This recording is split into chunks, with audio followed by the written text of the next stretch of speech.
150 student. तो इसके बाद अभी मैं तकरीबन 3500 स्टूडेंट इंडिया के डिफरेंट स्टेट्स से यहाँ आ चुके हैं। बहुत ही अलार्मिंग सिचुएशन है यहाँ। ये बात मैं आपको बताना चाहूँगा कि 2010 में जब prime minister scholarship scheme launch हो गई तो उसका एक प्रोविज़न रखा गया कि जो बच्चे बाहर जाएंगे पढ़ने के लिए उन्हीं को ये स्कॉलरशिप मिलेगा। अगर किसी बच्चे का यहाँ एनआईटी में, एसएसएम में, किसी और कॉलेज में एडमिशन होता है तो उसको स्कॉलरशिप नहीं मिलेगा। स्कॉलरशिप उन्हीं बच्चों को मिलेगा जो कश्मीर से बाहर पढ़ने के लिए जाएं। ये मैं सीक्वेंस बता रहा हूँ कि आज का ये मामला सिर्फ आज का नहीं है, ये एक वेल थॉट आउट प्रोसेस है जिसके तहत जो है जिसके ज़रिए हमारी पूरी जनरेशन को, उनके फ्यूचर को तबाह किया जा रहा है।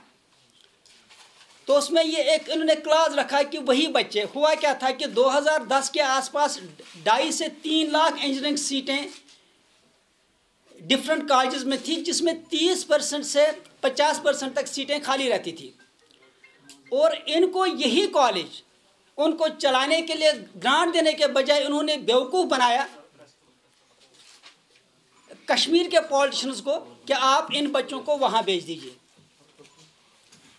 पहली बात यह कि इकॉनमी क्लास के बच्चे हैं जो इन कॉलेजों में गए थे। आज भी देखिए जिन कॉलेजों में दंगे हुए ये सब सी क्लास, बी क्लास कॉलेज हैं।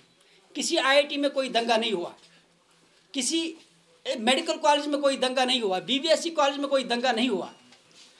सवाल ये है कि ये 4000 बच्चे जो अभी तक आ रहे हैं, उसके बाद भी चूँकि इससे पहले भी हमने बताया कि हर साल तकरीबन 11000 से ज़्यादा स्टूडेंट कश्मीर से बाहर जा रहे हैं।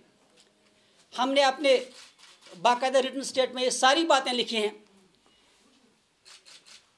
कि कश्मीर की एजुकेशन सेक्टर को बार बार पॉलिटिसाइज किया गया कि लिहाजा हम इस वक्त ये चाहेंगे कि सरकार आउट ऑफ बॉक्स सॉल्यूशन सामने लाए। पहली बात कि हमारे बच्चे वहाँ से वापस आ रहे हैं। हमने ऑलरेडी एनआईटी के प्रोफेसर से बात की है, कश्मीर यूनिवर्सिटी के प्रोफेसर से बात की है, एग्रीकल्चर और दूसरे इंस्टीट्यूशंस के लोगों से बात की है। पिछले 2 दिनों में हमने एक्सपर्ट से भी बात की है। हमारे पास ह्यूमन रिसोर्स की कोई किल्लत नहीं है।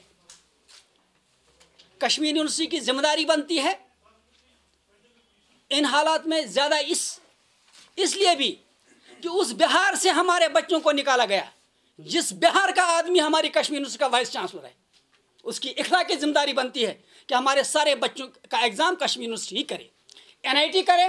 पढ़ाना हमारा काम है। हमारे पास हायर सेकेंडरीज हैं, ग्रीन वैली है, वेलकन है, जिनके पास कैपेसिटी है। अंडर ग्रेजुएट कोर्स हम वहाँ स्टार्ट कर सकते हैं, बीकॉम, बीएससी, बीटेक वगैरह, इसकी कोई दिक्कत हमें नहीं है। इसके अलावा जो वो कोर्स हैं जिसमें लैब ज़्यादा इन्वॉल्व है, उसमें मेडिकल कॉलेज है और बीवीएससी है। ये इत्तेफाक की बात है कि मेडिकल कॉलेज और बीवीएससी के ज़्यादा स्टूडेंट वापस नहीं आ रहे हैं। बाकी जितने भी कोर्स हैं हम इनको यहाँ एकोमोडेट कर सकते हैं, क्योंकि अब ज़ाहिर सी बात है कि हमारे बच्चे अब होस्टेज बन चुके हैं। कोई भी पेरेंट जो आज तक लगातार हमसे रब्ता कर रहे हैं, अपने बच्चे को अब बाहर भेजने के लिए तैयार नहीं है। लिहाजा हम चाहेंगे कि एजुकेशन को एक मूवमेंट बनाया जाए, मिशन बनाया जाए। बाहर के बच्चे यहाँ पढ़ने आने चाहें, हमारे बच्चे बाहर ना जाए।